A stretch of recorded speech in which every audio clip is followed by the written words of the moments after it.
Here we'll have to see. Let's get it kicked off. Top 4 in the Utrecht special event. Aurelien Soula, Mikhail Kelsch, and it's going to be Fluttermane and Shifu, and a Fluttermane apiece here on the board. Lower usage, but not in top 4 here, aside from that Ogerpon carrying its half-flame mask.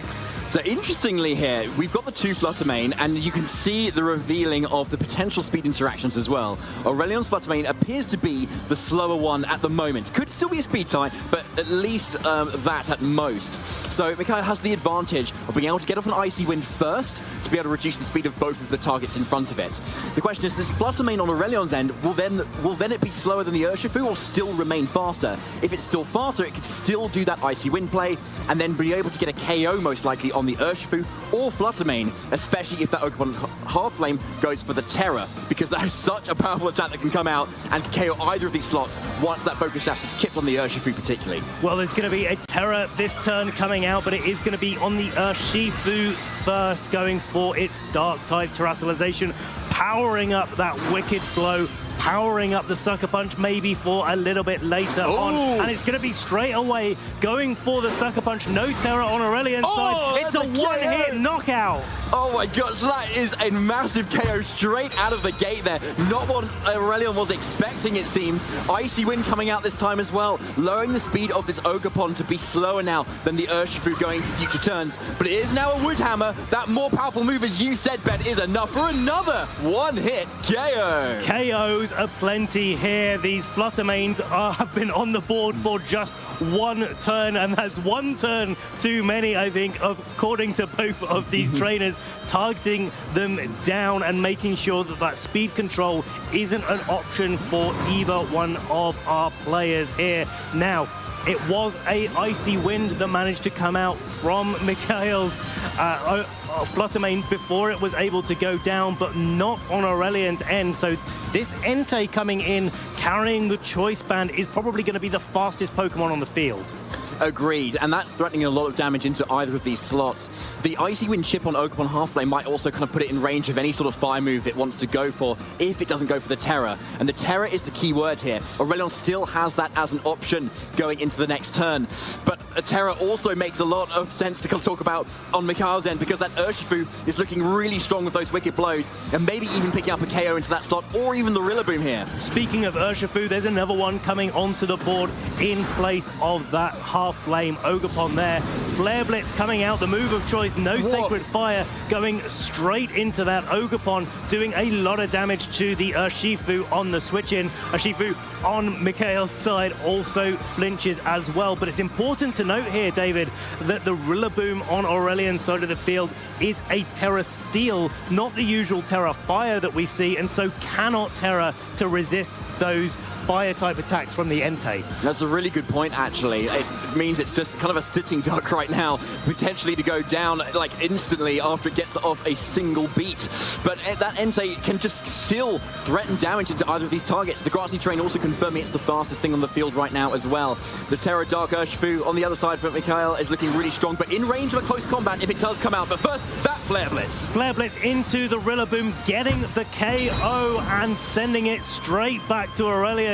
This is such a fast-paced and offensive matchup between these two trainers, and it's going to be the close combat following up onto the Urshifu on Mikhail's side of the field, getting the one-hit knockout as well, alongside that little bit of chip damage that it had from the fake out previously.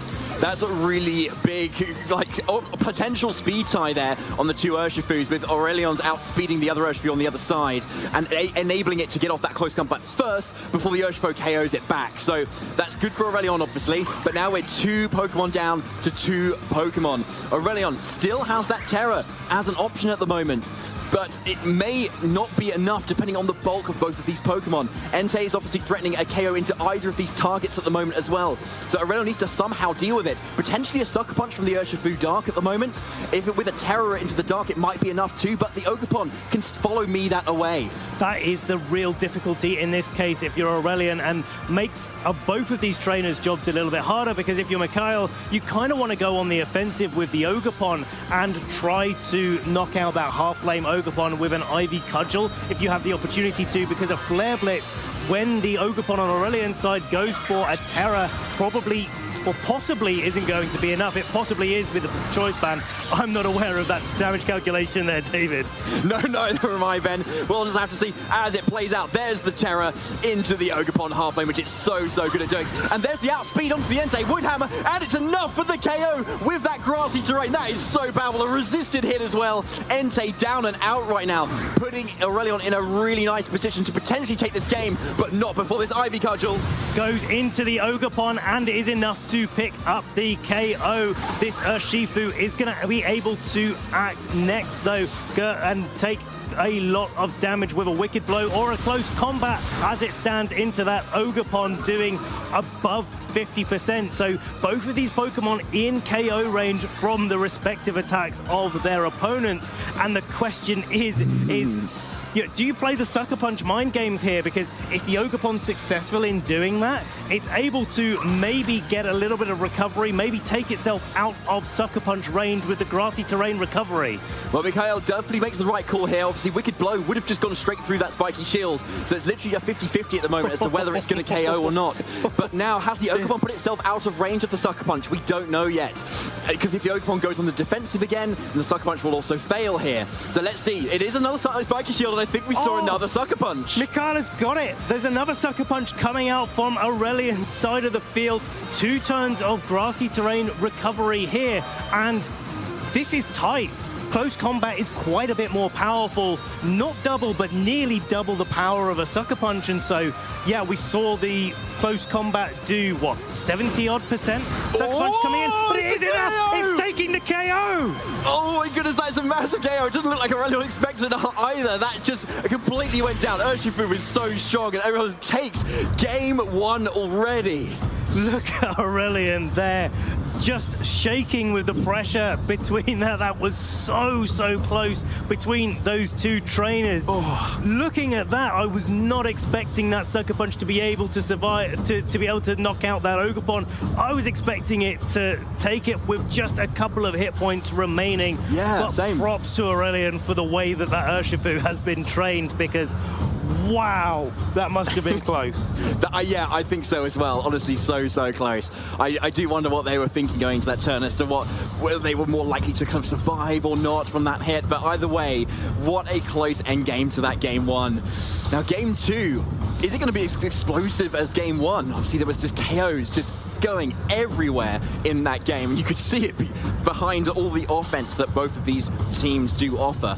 And I wonder if something that will slow that down is the Raging Bolts. With that Assault Vest and that bulk and those Electro Webs, it can really offer a lot of speed control to either of the team members, and I wouldn't be surprised if maybe one of them switches it up to that. Well, if you look at what happened in game 1, it was really the story of Fluttermane's getting knocked out and then no speed control on the board. It was just about how the natural speed training of the Pokemon really manifested itself. And so, yeah, I could see the Electro Web coming as a big part of game 2. The other thing I'm wondering is whether Mikhail could have locked into Sacred Fire there, risked a little bit of a chance of a miss, but didn't take that recoil to put it in range of a Wood Hammer later on. I think that could have been a key part of game 1, but we're not going to be playing game 1 anymore. We're playing game 2. Fluttermane and Ogerpon, Fluttermane and Urshifu, the same leads. These trainers not mixing up what's in the front, but have they mixed up what's in the back? That's a really good question, Ben. We can only find out as we get into it. It is top 4 of the Utrecht special event here. Aurelien 1 game away for taking it to the final. Now, we see the Fluttermanes, again, getting off their booster energy and showing Mikhail's is the faster one of the 2 again.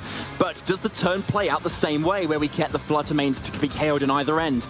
the Urshifu on Mikhail's side is threatening a lot of damage and means that Aurelien probably doesn't want to go for any protects on their end. But looks like something is potentially switching up here. No, still the Urshifu going for that Terra Dark. Still the same for Mikhail. And maybe both trainers are just happy with a trade, potentially. Well, the Urshifu and the advantage of having an Urshifu is Aurelien can't play as much on the defensive, but Mikhail is also not playing on the defensive at all. 2 games in a row, a Terra Dark Sucker Punch, 1-hit knockout on Aurelien's Flutter Mane, but Aurelien clearly happy to make that trade. But Ogerpon avoids the Icy Wind. The Woodhammer goes into that Flutter Mane. No need to switch things up as they did in the last game, because Aurelien's Ogerpon is sitting there healthy and at full speed. That's a massive miss. 95% accurate is that Icy Wind, but eventually it will miss. Unfortunately, Mikhail, it's in the top 4 here, and that means this Ogerpon still outspeeds the Entei and the Urshifu going into the next turn. So the same Pokemon also come in again on the turn 2. It's still playing out the same way, but yeah, with less of a speed drop than that Ogerpon, Aurelien's in a much nicer position, especially now he has fake out potential from that Rillaboom.